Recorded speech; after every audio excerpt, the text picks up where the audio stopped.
I was raised to think that if you can make an impact, make a big impact. My father always said you get to plant 20 crops in your lifetime. Don't take 5 years to make a small adjustment. As a farmer and rancher myself, I was losing real equity in my farm. I really needed to make a change. You're constantly looking ahead with farming. We're losing more and more farms every day. Literally, if your farms are gone, like, what are we gonna do?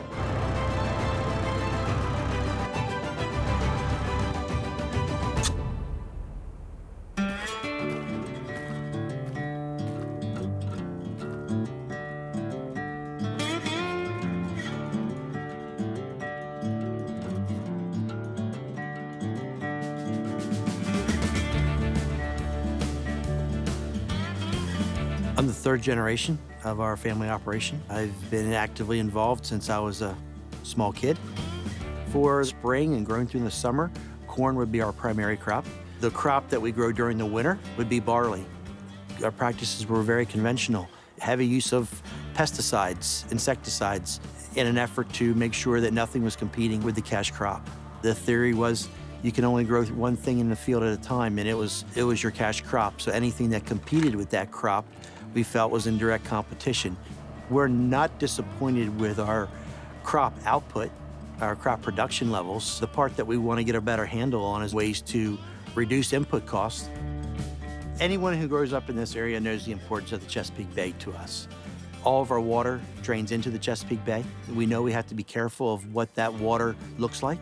People in this area were seeing changes in the Chesapeake Bay. And as they studied those changes, they brought it back to pollution, whether it be fertilizer or herbicides.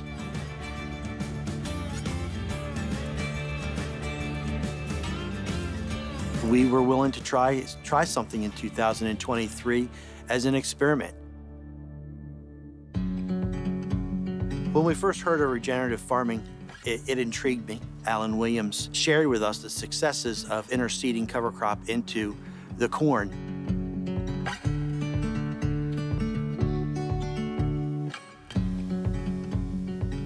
In 2023, we did our initial trial with 60-inch corn rows and an interseeded cover crop.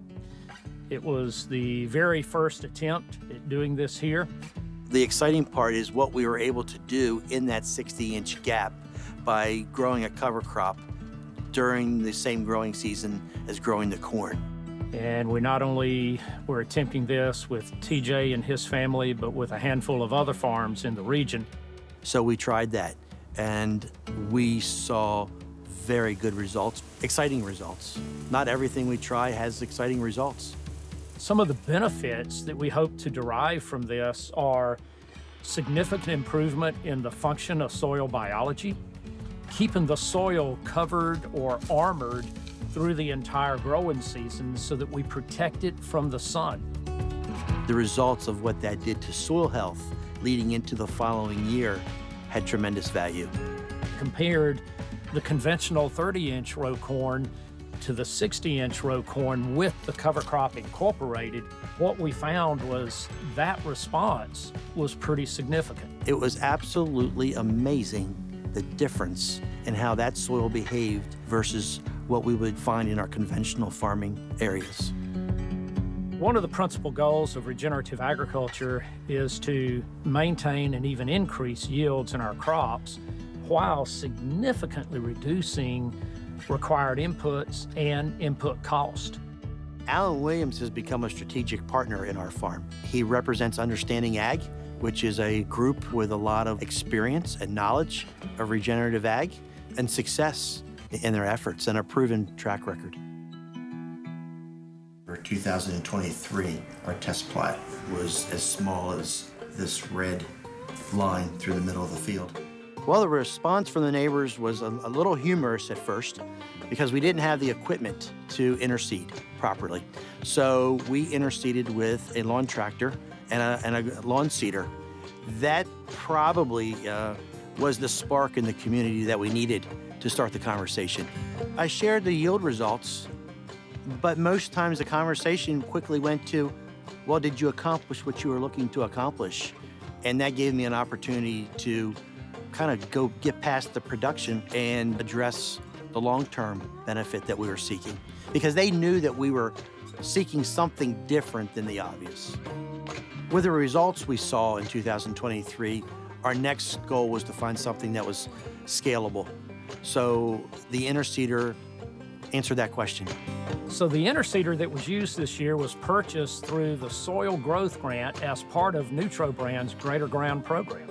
And this interseeder allows us to be able to plant cover crops in a very consistent, uniform manner. These are pieces of equipment that allow us to be able to go into an existing row crop and to be able to interseed in between the rows of the corn, wheat, or whatever other crop we may be growing.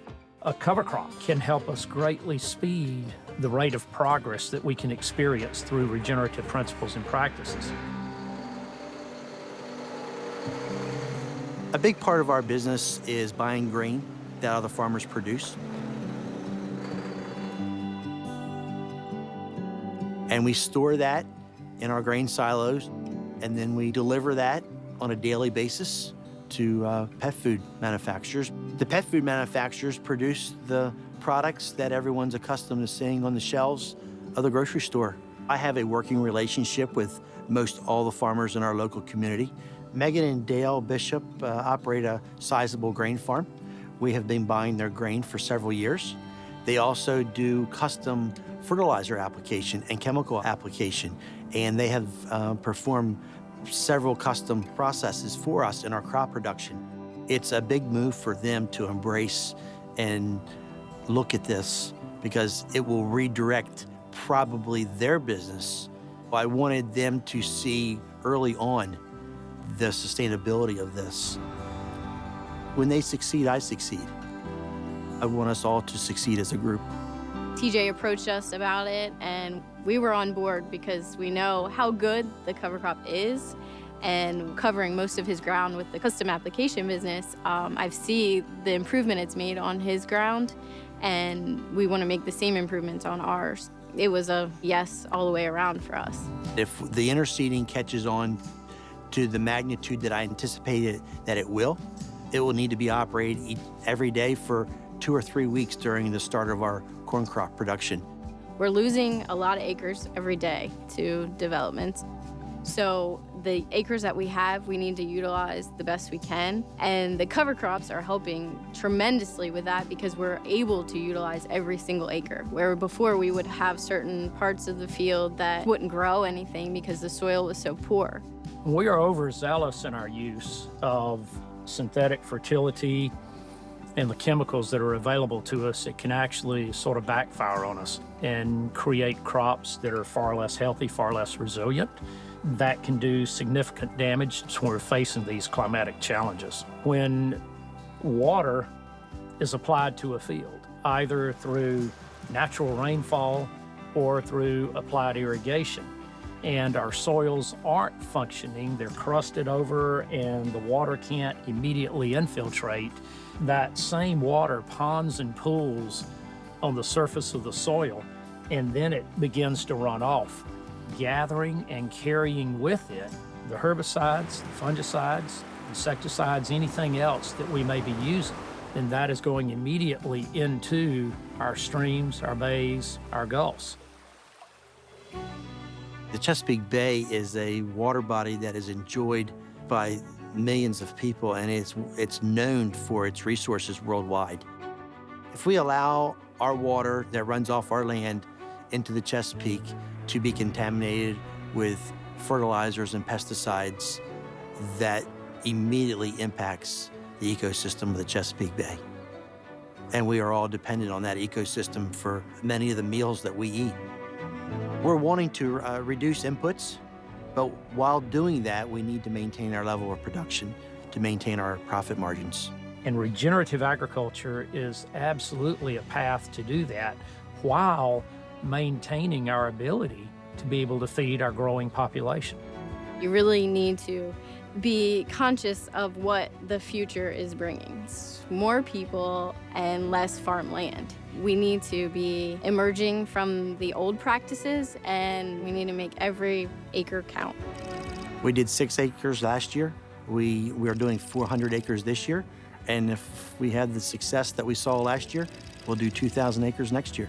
The one thing that I now know from regenerative agriculture, this produces a win for everybody, whether they're a farmer or a consumer.